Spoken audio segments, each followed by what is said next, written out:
Pagbasa mula sa Aklat ng Karunungan. Ang walang kabuluhang pangangatwiran ng masama ay ganito. Tambangan natin ang mga taong matuwid, sapagkat hadlang sila sa ating mga balak. Ipinamumukha nila sa atin ang pagsuway sa kautusan at sinasabing tayo'y nagkasala laban sa ating kaugalian. Ipinagmamalaki nilang nakikilala nila ang Diyos at sinasabing sila'y mga anak ng Panginoon. Sila ang nagbibigay sa atin ng mga problema. Makita lang natin sila'y balisa na tayo, sapagkat kaiba ang kanilang gawain at pamumuhay. Ang palagay nila sa atin ay mababang mababa at nandidiri sila sa ating gawain. Sinasabi nilang kaligayahan ang wakas ng matuwid at ipinagmamagaling na sila'y anak ng Diyos. Tingnan natin kung ang sinasabi nila'y magkakatotoo, kung ano ang mangyayari sa kanila pagkamatay nila.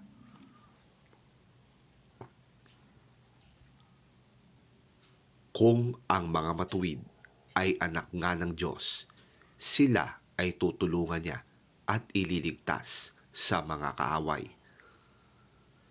Subukin natin silang kutsain at pahirapan upang malaman natin kung hanggang saan ang kanilang kabutihang loob at kung hanggang kailan sila makakatagal. Subukin nating ilagay sila sa bingit ng kamatayan dahil ang sabi nila ay iingatan sila ng Diyos. Iyon ang pangangatwiran ng masasama, ngunit sila'y nagkakamali sapagkat binubulag sila ng kanilang kasamaan. Hindi nila nabatid ang lihim na panukala ng Diyos. Hindi sila umasa sa gantimpala ng kabanalan. Hindi naisip ang magandang wakas ng malinis na pamumuhay.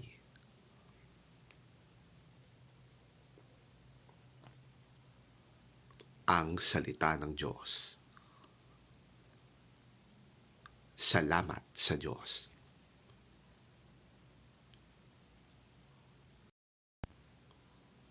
Ang mabuting balita ng Panginoon ayon kay San Juan. Papuri sa iyo, Panginoon.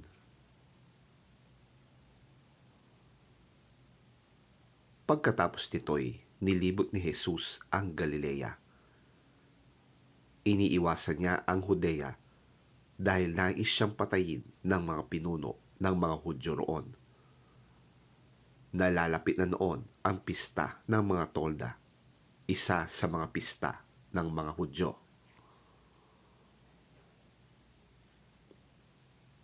Pagkaalis ng kanyang mga kapatid, si Jesus ay palihim na pumunta rin sa pista. Sinabi ng ilang taga-Jerusalem, hindi ba ito ang taong nais nilang patayin? Hayan, lantaran siyang nangangaral. Ngunit wala silang sinasabi laban sa kanya. Baka naman nakilala ng mga pinuno na siya na nga ang Kristo. Ngunit pagdating ng Kristo ay walang makakaalam kung saan siya magmumula. Subalit alam natin kung saan nagmula ang taong ito. Kaya't habang si Jesus ay nagtuturo sa templo, sumigaw siya, "Ako ba'y talagang kilala ninyo? Alam nga ba ninyo kung saan ako nagmula? Hindi ako naparito dahil sa aking sariling kagustuhan lamang. Karapat-dapat pagtiwalaan ang nagsugo sa akin. Hindi ninyo siya nakikilala. Ngunit nakikilala ko siya, sapagkat sa kanya ako nagmula at siya ang nagsugo sa akin. Nais na siyang dakpin ng ilang naroroon, ngunit walang nangahas, sapagkat hindi pa dumarating ang tamang panahon.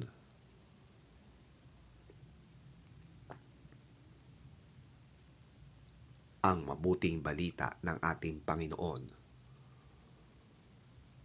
Pinupuri ka namin, Panginoong Hesukristo.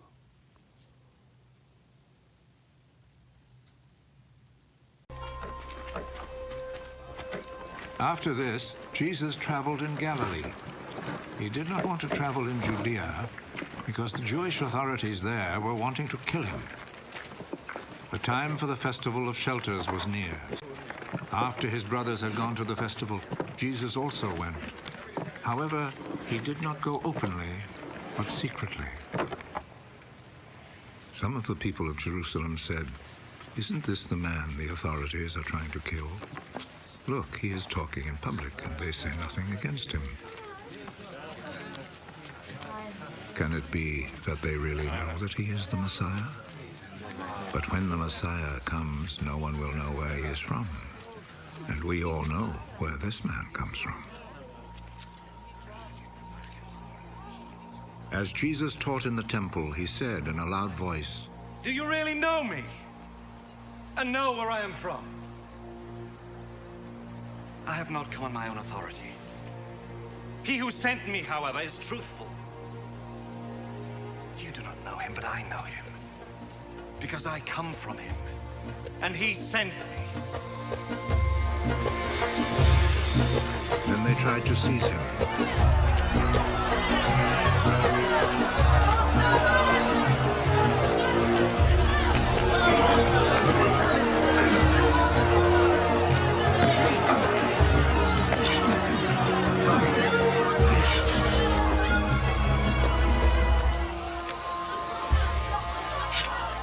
But no one laid a hand on him, because his hour had not yet come.